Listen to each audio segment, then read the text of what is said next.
చివరిగా చెప్తున్నాను ఈ మాట.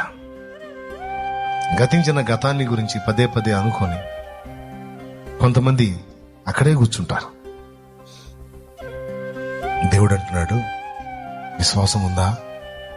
ఉందయ్యా. అట్లయితే మళ్ళా ప్రారంభించాం. జారిపడ్డావా? అక్కడే కూర్చోవద్దు. పడటం తప్పు కాదు, పడ్డ చోటే ఉండటం తప్పు.